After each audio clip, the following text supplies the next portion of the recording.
Hello YouTube and welcome back to another video. My name is Theo Tavek, and if this is the first time you stop by, feel free to hit that subscribe button, notification icon, and also make sure you like this video. On this video we are going to install the red start and stop button on my F80 M3. So follow me for this quick process.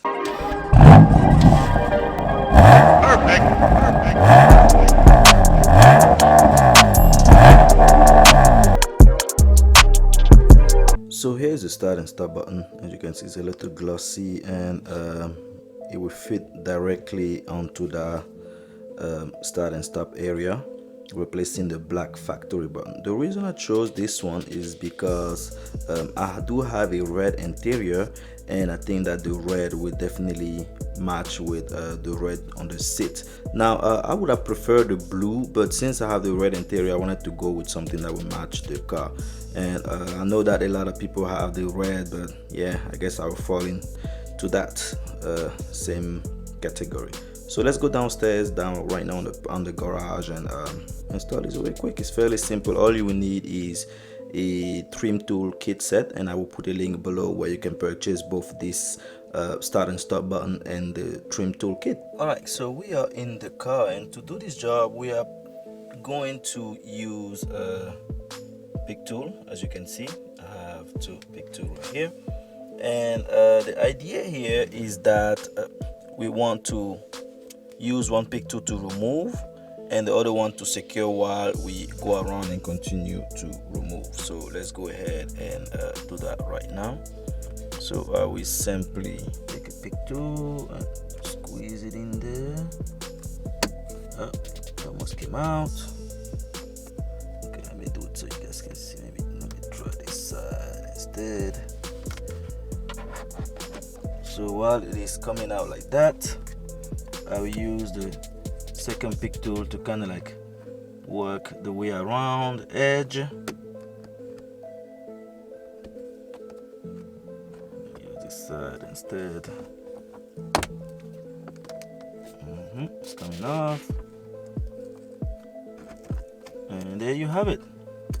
It is completely out. Just put it out. Okay, so once it is out, you simply remove the connector. It's held by a clip here, so you pretty much press it and it comes out. Okay, so here is how the pieces look. So the connector was held here, and then there are two clips. If I'm to show you, this is pretty much what you press here on the top. So as I was showing, you press here at the top this connector, and on the bottom this connector. So once you do that, then that will come off. For the next step, we have to remove a few clips. So we have one clip here, one clip here, one clip here, one clip here, one clip here. So in total of 6. So 1, 2, 3, 4, 5, 6. So you simply there's the last one. There you go. So you have to do it very gently, and when you remove it, this is how it looks like. So you put this piece to the side. Next, we will go on inside of the start and stop button here. You have two clips, one on the inside here and then one on the inside. So we have to push both towards the middle here, and then the black button, start and stop button, will fall off. Normally you need to push both of them at the same time, and that's what, for that to work very well. So let me use a different pick tool here. So I'm gonna have to do it off camera because I'm working in a very tight space. So give me 1 second, I'll do that really quick. Alright, so this is how I did it.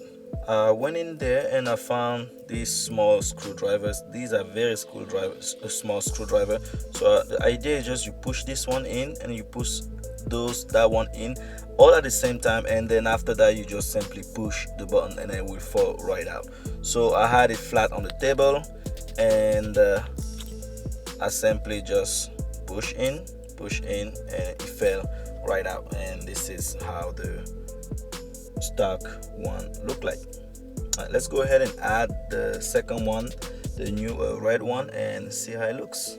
To put it back, this is how it looks without the start and stop button. So to put it back, you simply align the button into the hole and press it. You should hear a small click. There you go. And then after that, it's in there. You can verify by checking the pin. And as you can see here, mine did not go all the way, so I'm gonna have to just adjust it really quick in there by pushing them in like that. All right, there you go. So now they are in, and we can put that cover plate back. So the cover plate can only go one way, as you can see. The roundel goes on the top, and then the bottom goes on the bottom. So again, you put that, you should hear a bunch of clicks when it's clicking together, as you can hear. And make sure that all of these clips are going into places. The ones that don't go, you can help them go in there like that. This one did not go fully, so just push that in there, push them all in there. All right, and again, it's already making a nice little difference, and I like the glossy look. Now, final step is to install it back on the car. To install it, we find the connector cable and we put it there, push it. We should hear again some kind of click. There you go. Once that's in, we simply align back to the hole, press on the connector, push, and it should fall right back. And here's the finished product. It looks amazing. Amazing. After the installation is complete, the final step is to make sure it works, right? So we put on the brake, and here you go. Cool stuff. We can start the engine. It is very, very, very beautiful. Let me go closer so you can see. Oh my goodness, it definitely changes the way the car looks. This is beautiful. I love it.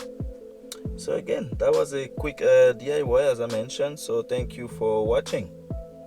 See you on the next one.